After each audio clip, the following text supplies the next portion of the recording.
Super village. বিশ্বজুড়ে এই একটি নামেই পরিচিত গ্রামটি। গ্রামের প্রায় 2000 বাসিন্দার প্রত্যেকের রয়েছে আলাদা ব্যাংক অ্যাকাউন্ট, যেখানে রয়েছে কমপক্ষে 1 কোটি টাকা। তাদের স্বাস্থ্য শিক্ষা সহ সবকিছু দেয়া হয় বিনামূল্যে। এছাড়াও এখানকার লোকদের কাছে রয়েছে বিলাসবহুল বাড়ি আর অত্যাধুনিক প্রযুক্তির গাড়ি। গ্রামের প্রতিটি বাড়িতে পরিবারের সদস্য সংখ্যা অনুযায়ী কমপক্ষে হলেও 2টি গাড়ি রয়েছে।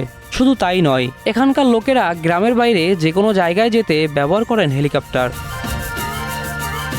গ্রামটিতে রয়েছে 7টি বহুজাতিক শিল্প প্রতিষ্ঠান, যা শেয়ার হোল্ডার বা অংশীদার গ্রামবাসীরাই। বিশাল বিশাল শিল্প প্রতিষ্ঠান থেকে তারা বছরে 800 কোটি মার্কিন ডলার আয় করেন।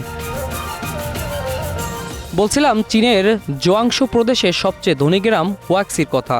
হুয়াক্সির সবাই ধনী হলেও সেখানকার সবকিছু অনেক রহস্যময়। গ্রামের প্রতিটি ঘরের আকার এবং নকশায় প্রায় একই রকম। বাড়িগুলো দেখতে পশ্চিমা জমিদার বাড়ির মতো। গ্রামের সব বাসিন্দা একসঙ্গে সমবেত হওয়া ও খাওয়ার জন্য বিশাল জায়গা থাকলেও গ্রামে জুয়া খেলা ও মাদক সেবন পুরোপুরি নিষিদ্ধ। সেখানে নেই কোনো ক্লাব, মদের দোকান, নাইট ক্লাব, এমনকি পার্টি করার জন্য কোনো রেস্তোরাঁও নেই। 2011 সালে গ্রামটির 50 বছর পূর্তি উপলক্ষে 380 মিটার হোটেল তৈরি করা হয়, যা আইফেল টাওয়ারের থেকেও অনেক বড়। এই ভবনের চূড়ায় সম্পূর্ণ স্বর্ণের তৈরি একটি ষাঁড়ের ভাস্কর্যও রয়েছে। 1 টন ওজনের এই ভাস্কর্যের মূল্য $43 মিলিয়ন বেশি। পর্যটকদের কাছে অন্যতম প্রধান আকর্ষণ এই হোটেলটি। বলা হয় হুয়াক্সির ঝুলন্ত গ্রাম। আশ্চর্যের বিষয় হচ্ছে এই গ্রামের শ্রমিকদের কোনো ছুটির দিন নেই। তাদেরকে সপ্তাহের 7 দিনই কাজ করতে হয়। গ্রামে বসবাসকারী কোনো সদস্যের গণমাধ্যমের সামনে কথা বলার কোনো অনুমতি নেই। এমনকি পর্যটকদের সঙ্গে কথা বলতে পারবে না তারা। তবে গ্রামবাসীদের অর্জিত সম্পত্তি আসলে তাদের নিজেদের নয়, পুরোটিই কর্পোরেশনের। গ্রামের সম্পদ গ্রামেই থাকবে, এই নীতিকে বিশ্বাসী হুয়াক্সিবাসী। তবে গ্রাম ছেড়ে যেতে চাইলেও সঙ্গে করে কিছুই নিয়ে যাওয়ার অনুমতি নেই।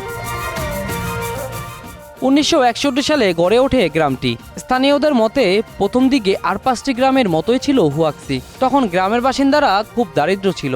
প্রথম থেকে মাত্র 600 মানুষ বসবাস করত সেখানে। তবে গ্রামটি আধুনিক রূপ পায় কমিউনিটি পার্টির সাবেক সেক্রেটারি উরেনবাও এর অক্লান্ত প্রচেষ্টায়। তিনি সেই গ্রামের উন্নয়নের জন্য রোডম্যাপ প্রস্তুত করেছিলেন। রেনবাও 1990 সালের শেষের দিকে গ্রামটিতে 12টি কর্পোরেশন এবং একটি শেয়ার বাজারের কার্যক্রম শুরু করেন। পাশাপাশি তিনি পোশাক এবং বিভিন্ন ধাতু তৈরি কারখানা তৈরি করেন। তারপর তাকে আর পিছনে ফিরে তাকাতে হয়নি। রাতারাতি গ্রামের ভাগ্য বদলে যায় এবং এটি বিশ্বের সবচেয়ে ধনী গ্রামে পরিণত হয়। Bangla affairs news desk.